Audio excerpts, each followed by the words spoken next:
Alright, magandang gabi mga kababayan at welcome po dito sa ating channel, no? At ngayong gabi nga po na to ay makikita nyo po si Yorme Isko kasama po si City Engineer Andres at sila Sir Kenneth Amorao at si Chief of Staff Cesar Chavez, no, na talaga pong umiikot po sila ngayong gabi, especially dito po sa lugar at kahabaan po ng Osmeña Highway dito po sa Manila side kung saan nakatakda mong paliguan itong ilalim ng Skyway. Dahil nga po makikita nyo dito sa video na ipapakita ko sa inyo sa live po ni Mayor Isko Moreno Dumagoso ay napakakapal na po ng mga alikabok dyan sa ilalim ng Skyway. At makikita nyo nga po na humawak nga po ng pala itong si Yorme.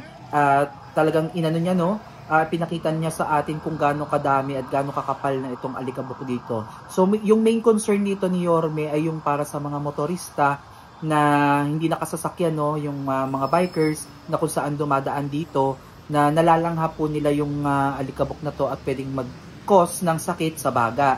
So biruin nyo, no, kahit na maliit na bagay ito para sa iba, no, pero hindi natin alam na napakalaki ng epekto nito sa pangkalusugan ng mga kababayan nating dumadaan dito. So si Yorme Isko ay nabigyang pansin niya, no, maliit kumbaga kung iisipin nyo nga sa dami-dami ng problema sa Maynila, sa dami-dami ng dapat unahin, pero nakikita pa rin ni Yorme itong maliit na problema na ito, no, na eventually itong maliit na problema na to ay maglilid talaga sa seryosong mga sakit kagaya nga po ng sakit sa baga. So good job kaya Yorme Isko, talagang grabe, no. Ang gobyerno talaga ngayon ng Maynila ay hindi natutulog. So time check tayo, it's already magte-10 na, no? 9 past 9 na po at ito pa rin po si Yorme, no, nagtatrabaho pa rin po kasama ng kanyang mga kasamahan din sa Manila City Hall. Talagang overtime po sila. So pang 4 days na po ngayon ni Mayor Isko dito sa Manila City Hall bilang bagong alkalde natin, no, dito sa Maynila. At ramdam na ramdam natin yung kanyang dalang pagbabago. Ilan nga sa mga lugar, especially sa Divisoria, Carriedo, yung talagang lumuwag, gumanda at luminis, no? At ayan nga, nung kamakailan ay nag-vlog tayo dun sa Carriedo kung saan makikita nyo po dun, no, yung mga vendors doon noon na nag-trending po yung mga street vendors kung saan malinis na po yung lugar na yon, pero may mga yellow markings, no, kung saan yun po ay sa pagkakaalam ko yun po ay nakalaan para sa mga vendors na pupwesto doon. So correct me if I'm wrong kung yung ayun talaga ba ay intended para sa mga street vendors natin, no.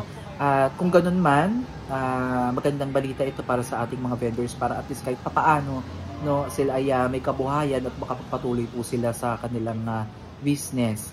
At alam naman natin talaga na ang Quiapo po talaga, yung Carriedo na yung kahabaan na yan ay talagang pinupuntahan po talaga at nagdadala po talaga yan ng mga turista, local man yan o foreigner. Talagang dinadayo sila dahil nga po sa mga pagkain dyan. So parang baka ito na yung maging capital food trip of the world. Charis lang. So ayun mga kababayan, itong kahabaan ng Osmeña Highway mga kababayan ay papaliguan po yan kasama po ang mga DPS, engineering, lahat po sanipwersa na po, lahat po ng pwedeng gamitin dyan na materials, equipments ay ni-utilize na po ni Mayor Isko. So mapapansin nga natin pag lumipot tayo sa kahabaan ng Maynila ay wala na po yung mga basura dyan. So good job sa ginagawa ni Yorme sa paglilinis at pagbabalik po ng dating ganda, vibrant ng Maynila. So ito, panoorin pa natin ito mga kababayan hanggang sa matapos yung kanyang video.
founder. Kayo nang bahala. Ito boss, ito boss.